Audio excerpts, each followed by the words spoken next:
নমস্কার বন্ধুরা, আমি এখন ডাল চচ্চড়ি বানাবো। আমাদের কালকে রান্না পুজো, 5টা রকম ভাজা করতে হবে। পটল, কলা ভাজা, আলু ভাজা, বেগুন ভাজা আর মাছ ভাজা করতে হবে। এইবারে আমি প্রথমে ডাল চচ্চড়ি বানাবো। তেলটা গরম করতে দিয়েছি, এর মধ্যে শুকনো লঙ্কা, তেজপাতা আর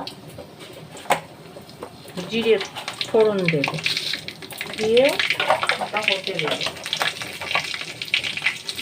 ফোড়নটা হয়ে গেছে, এবার আদা বাটা দেব। আদা বাটা দিয়ে কষবো একটু।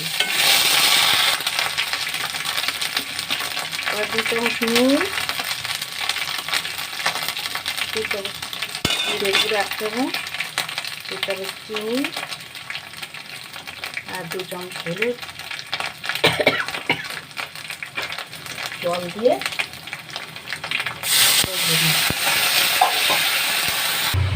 এবার 1 চামচ লঙ্কার গুঁড়ো দিলাম, দিয়ে আবার কষবো। এই যে আমাদের আগের দিন রান্না করে রাখতে হয়, পরের দিন ভাতে জল দিয়ে রাখতে হয়, পরের দিন ভাতের জল দিয়ে জল ভাত আর এইসব ভাজা ভুজি দিয়ে আমাদের খেতে হয়। এবার আমি মুসুর ডালটা সিদ্ধ করে রেখেছিলাম, এবার এটাকে দেব। ভালো করে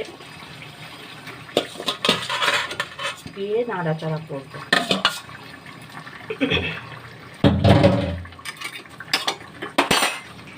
যতক্ষণ না জল শুকিয়ে যাবে ততক্ষণ আমাকে নাড়তে হবে।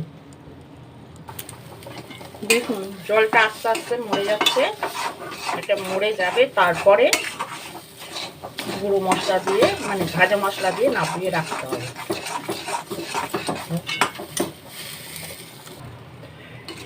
জল সব মরে গেছে, দেখুন আমার অলরেডি হয়ে গেছে এটা। এবার নামিয়ে দেব।